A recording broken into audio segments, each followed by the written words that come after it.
बिस्मिल्लाहिर्रहमानिर्रहीम। अस्सलाम वालेकुम दोस्तों।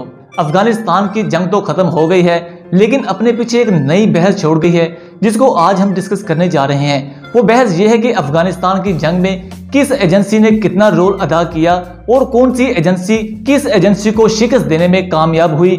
और सबसे इंपॉर्टेंट ये बात हम डिस्कस करेंगे कि इस अफगान जंग में, अफगान वार में ISI का क्या किरदार रहा है और ISI का किन किन एजेंसियों के साथ मुकाबला था और कौन सी एजेंसी ने ISI के साथ मिलकर काम किया और ISI के एजेंट्स कैसे डबल एजेंट्स बनकर काम करते रहे। ये सारी बातें आज हम डिस्कस करेंगे आज की इस वीडियो में। तो मजीद डिस्कशन से पहले वीडियो को लाइक कर दें और चैनल को सब्सक्राइब करके बेल आइकन जरूर प्रेस कर दें। अफगानिस्तान के अगर पिछले 50 साल की बात की जाए तो अफगानिस्तान को मुख्तलिफ एजेंसियों का अखाड़ा कहा जाता था, बल्कि अभी भी कहें तो ये भी कुछ गलत नहीं होगा, क्योंकि अभी भी वार लॉज काफ़ी ज़्यादा ऐसे हैं वहाँ पर मौजूद जहाँ पर मुख्तलिफ किस्म की एजेंसियाँ काम कर रही हैं, जिनमें मैं आपको कुछ डिटेल्स बताता जाऊँ। रशिया की GRU ये पिछले तकरीबन 50 सालों से अफगानिस्तान में काम कर रही है, क्योंकि रशिया का जो मिशन था वो ये था कि रशिया सेंट्रल एशिया मालिक में से होता हुआ अफगानिस्तान में, और वो अफगानिस्तान में आ चुका था, अपनी हुकूमत कायम कर चुका था। वहाँ की जो एस्टेब्लिशमेंट थी, वहाँ की वो फौज थी और वहाँ की जो गवर्नमेंट थी वो रशिया के अंडर काम कर रही थी। लेकिन वहाँ पर जो कुछ हुआ, रशिया को कैसे शिकस्त हुई, वो एक अलग कहानी है। लेकिन आज का हमारा जो मौजू है वो सिर्फ एजेंसियों की शिकस्त, एजेंसियों के कारनामे और ISI के कारनामे वहाँ पर जो उन्होंने किए हैं वो डिस्कस करना है।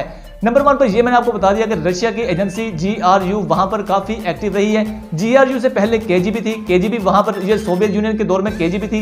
ये जो आज के मौजूदा सदर हैं रशिया के व्लादिमीर पुतिन, वो उस वक्त के उनके KGB के अफसर थे। तो अभी जो मौजूदा है GRU है वो रशिया अफगानिस्तान में पिछले 50 सालों से काम कर रही है तकरीबन, और इनका मिशन ये था कि अफगानिस्तान में आकर पाकिस्तान से होते हुए, पाकिस्तान का जो खिता ग्वादर है वहाँ पर उन्होंने गर्म पानियों की ख्वाहिश थी उनकी कि वो गर्म पानियों में आए और वहाँ से वो अपनी तिजारत को दीगर ममालिक की तरफ लेकर जाएं। तो ये यहाँ पर ये रोल हो गया रशिया का कि रशिया की एजेंसी किस लिए काम कर रही थी।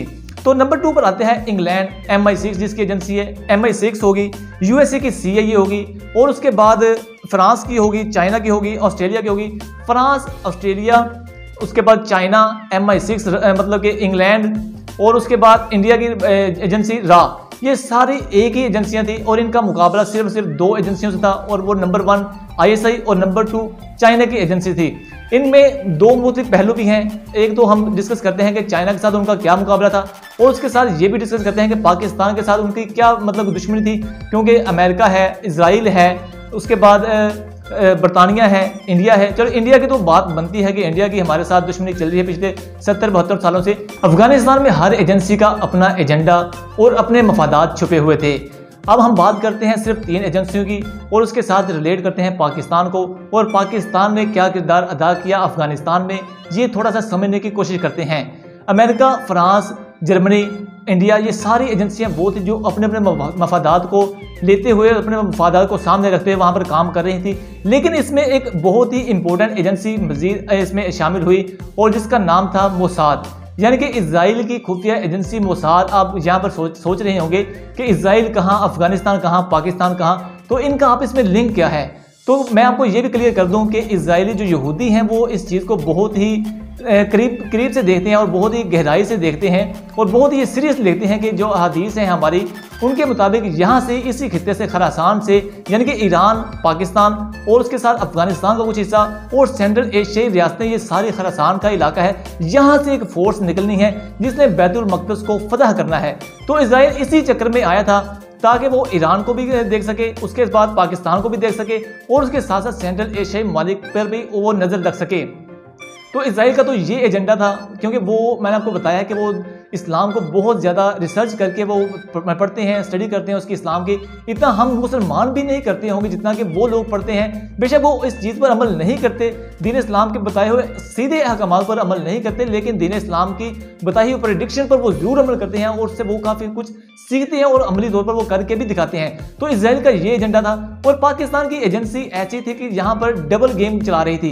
पाकिस्तान ने ये तासुर दिया कि हम CIA के साथ हैं, CIA के साथ मिलकर काम कर रहे हैं, और CIA का जो स्टार्टिंग में मिशन था वो भी यही था कि हम दहशतगर्दों को किसी हद तक सफाया करेंगे, वो इनका किसी हद तक मिशन था। लेकिन बाद में इन लोगों ने जब चाइना को देखा कि चाइना कंट्रोल करता जा रहा है इस खिते में, अपनी पावर को मजीद बढ़ाता जा रहा है, रशिया उसके साथ मिल रहा है, दीगर ममालिक उसके साथ मिल रहे हैं, तो CIA का और अमेरिका का सारा एजेंडा ही तब्दील हो चुका था।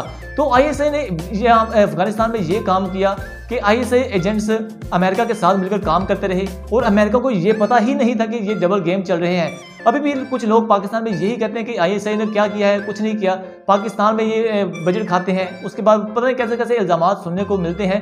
आपने पिछले दिनों कुछ एक क्लिप भी देखा होगा जनरल हमीद गुल का, वो उन्होंने कहा था कि हम अमेरिका को अमेरिका की मदद से शिकस्त देंगे, ठीक है, मतलब कि ISI अमेरिका को अमेरिका की मदद से शिकस्त देगी, और वो साबित भी हुआ है। आपने देखा है कि ISI के इस टाइम ढंके बज रहे हैं। अब मैं खुद अपने से बात नहीं कर रहा, इसकी दलील हमारे दुश्मन मीडिया मतलब कि TV9 भारत TV9 है वो दे रहा है, उसके बाद जी न्यूज़ दे रहा है। ये वो इंडियन मीडिया है जो कि बहुत ही बड़े न्यूज़ चैनल हैं, जैसे हमारे पाकिस्तान में जियो है, AFI है, या दीगर चैनल्स हैं, न्यूज़ चैनल हैं, इस तरह के ये बड़े चैनल्स हैं, वहाँ पर बड़े नाम हैं, इनकी अच्छी खासी रेटिंग है, वहाँ पर इनके व्यूज़ अच्छे हैं। तो ये भी इस चीज़ की तस्दीक कर रहे हैं कि पाकिस्तान की खुफिया एजेंसी ISI अब अफगानिस्तान में पूरी दुनिया को गेम चला गई है। आप देखें कि दर्जनों के हिसाब से अफगानिस्तान में डिफरेंट ममालिक की एजेंसियां थी और उनमें उन सब ने शिकस्त खाई है, सभी ने शिकस्त खाई है। रशिया ने भी शिकस्त खाई है, CIA ने भी शिकस्त खाई है। हालांकि CIA को ये माना जाता है कि दुनिया की बहुत ही बेहतरीन एजेंसी में उसका नाम शुमार होता है, लेकिन अफगानिस्तान की आप देखें, अफगानिस्तान के मौजूदा जो एजेंसी थी NDS, ये भी इनके साथ थी। उसके बाद रा भी इनके साथ, जो खिते की मतलब कि बहुत ही पावरफुल अपने आप को समझते हैं वो रा, वो भी उनके साथ थी। उसके बाद MI6 ये इंग्लैंड की है, वो भी उनके साथ थी। ये सारी एजेंसियां मिलकर एक काम कर रही थी और इनके मुकाबले पर खड़ी थी ISI ने अफगानिस्तान में जिस तरह से बहुत ही बारीक बीनी के साथ वहाँ पर काम किया है। और आप देखेंगे ISI का कमाल देखें कि बदरी 313 ये अफगानिस्तान के अफगान तालिबान के कमांडोज की लिस्ट वो है, फोर्स है, नई फोर्स है, इसका किसी को पता तक नहीं था। और क्या ये अफगान तालिबान ने खुद बना ली? इसके पीछे भी ISI हो सकती है, क्योंकि वो एक जिहादी तंजीम है, ठीक है, जिहाद जो मुसलमान जिहाद पर यकीन नहीं रखता वो मुसलमान ही नहीं है। तो ISI किसी हद तक जिहाद को लेकर चल रही थी, क्योंकि हम एलानिया तो ये नहीं कह सकते कि हम जिहाद करने जा रहे हैं। उसके बाद हमने ये साबित भी किया है कि हमने जिहाद पर अमल किया है, दीन इस्लाम पर अमल किया है। और ISI ने बदरी 313 भी वहाँ पर फोर्स तश्कील दी, जो कि तालिबान के पिछले दिनों बहुत ही इसके भी डंके बजे थे दुनिया में, हर दुनिया के मीडिया पर इसके चर्चे थे कि ये अचानक कहाँ से आ गई। तो ये भी ISI के कारनामे थे और ISI ने ही ये अफगान तालिबान को काबुल के अंदर इंटर करवाया है। आप देखेंगे काबुल में एक गोली तक नहीं चली और काबुल फतह हो गया। और वहाँ पर अफगान तालिबान ने काबुल महल पर जाकर ला इलाहा इल्लल्लाह मुहम्मद सल्लल्लाहु अलैहि वसल्लम झंडा बुलंद किया है हवा में, और वहाँ पर जाकर तालिबान ने जिस तरह से तिलावत पढ़ी है वो भी दुनिया में वायरल हुई है। और ये सारे ISI के कारनामे हैं। पाकिस्तान के उन लोगों को भी ये शर्म आनी चाहिए कि जो ISI पर तरह तरह के इल्ज़ामात लगाते हैं। थोड़ी सी ISI की इनको रिसर्च करनी चाहिए ISI पर कि ISI के कारनामे कितने हैं। अगर आज हम लोग सुकून की नींद सो रहे हैं तो इसमें भी ISI का ही काम है, ISI के कारनामे हैं, ISI के उन गुमनाम हीरोज़ की इसमें कुर्बानियाँ हैं जो TV स्क्रीन पर तो नहीं आते, लेकिन बैकग्राउंड में रहकर वो तरह तरह की मुश्किलात का सामना करते हैं। और उन्हीं की वजह से आज हम